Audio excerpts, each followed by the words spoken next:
Bonjour et bienvenue dans notre deuxième vidéo du thème commun propre au SVT féminin-masculin. Ce thème aujourd'hui donc porte sur le comportement sexuel. Alors le comportement sexuel c'est simple, hein, c'est l'ensemble des actions qui sont associées donc à l'acte sexuel ou à l'accouplement. Alors chez les non-primates, alors sous le nom de primates on réunit donc un certain nombre d'espèces de mammifères qu'on pourrait qualifier entre guillemets de singes entre guillemets. Nous, on parlera principalement de ce qu'on appelle les primates hominoïdes, c'est-à-dire proches de l'homme, qui regroupent par exemple des espèces comme le gibbon, l'orang-outan, le gorille, le chimpanzé et l'homme, hein, primates hominoïdes. Bon. Il est intéressant quand même donc d'étudier un peu ce qui se passe chez les autres mammifères, déjà par exemple parce qu'elles peuvent servir de modèles expérimentaux pour des expériences. Alors par exemple chez le rat, c'est ce que nous avons vu en classe, si on castre un individu mâle adulte, on constate que le comportement donc reproducteur disparaît. Si on réimplante, c'est-à-dire qu'on réintroduit de la testostérone dans le corps de l'individu, hein, on réinjecte de la testostérone ou par un moyen divers on rajoute de la testostérone, on constate que le comportement sexuel réapparaît. Donc là, ça montre bien le rôle de la testostérone chez le mâle dans le comportement sexuel. La testostérone est importante donc pour la réalisation du comportement sexuel.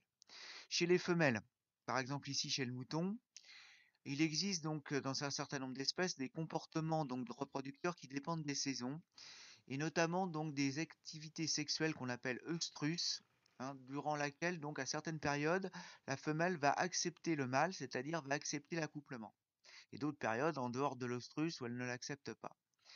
C'est là encore, si on castre des femelles, c'est-à-dire qu'on enlève les ovaires des femelles matures, le comportement sexuel reproducteur, l'œstrus disparaît. Par contre, si on réinjecte de l'œstradiol, l'hormone sexuelle féminine fabriquée par les ovaires, eh bien on constate que plus la dose va être importante, plus le pourcentage de femelles qui vont présenter à nouveau un comportement sexuel va être important. Donc là encore, ça montre le rôle des hormones sexuelles, comme l'œstradiol ici chez les femelles, dans la réalisation du comportement sexuel. Donc c'est ce que je vous ai mis donc hein, chez les mammifères, non primates, mais ça existe aussi chez les primates, hein, les hormones sexuelles, testostérone et oestrogène, jouent un rôle prépondérant, très important, dans le déclenchement du comportement sexuel.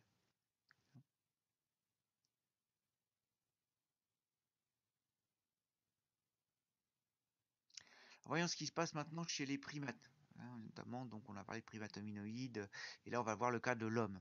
Hein, on vous dit ici, donc ce sont des enregistrements de l'activité cérébrale, grâce à des techniques que nous verrons un petit peu plus tard dans l'année, hein, qui permettent de visualiser en temps réel l'activité de certaines zones du cerveau.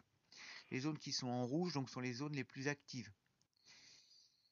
Ici, donc pendant l'acte sexuel, hein, on voit que certaines zones donc, du cerveau sont particulièrement actives. C'est le cas notamment d'une zone qu'on appelle l'aire tegmentale ventrale.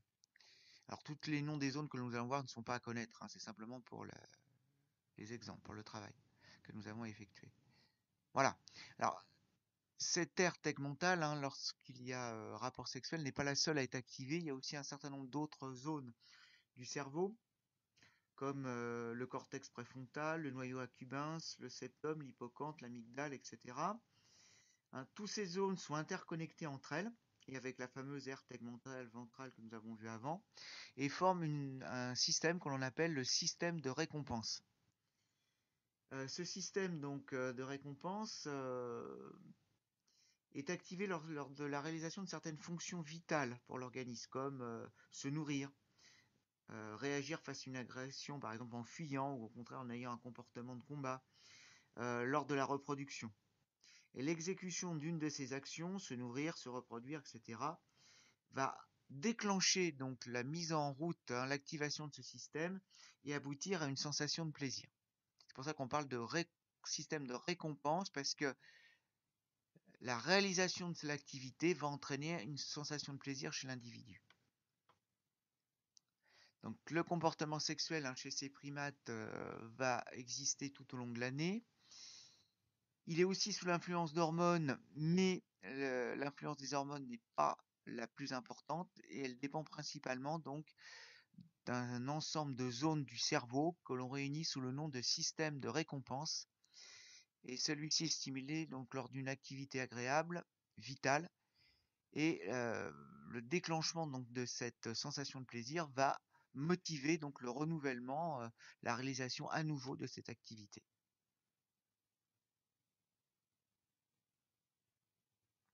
Alors le système de récompense, hein, comme je vous l'ai dit, donc tous les noms des zones ne sont pas à connaître, hein. Simplement savoir qu'il est composé de différentes zones cérébrales, différentes zones du cerveau, qu'on y trouve alors une substance chimique importante qu'on appelle dopamine. Là aussi, nous reviendrons plus loin dans l'année sur cette notion de neuromédiateur.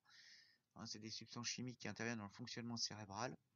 Et une activation donc de ce circuit de la récompense procure une sensation de plaisir. Alors, dans le comportement sexuel humain, hein, il y a aussi d'autres facteurs, hein, que les facteurs hormonaux ou le simple activation cérébrale. Il y a aussi des facteurs affectifs, cognitifs et sociaux, culturels, qui influencent les comportements sexuels humains.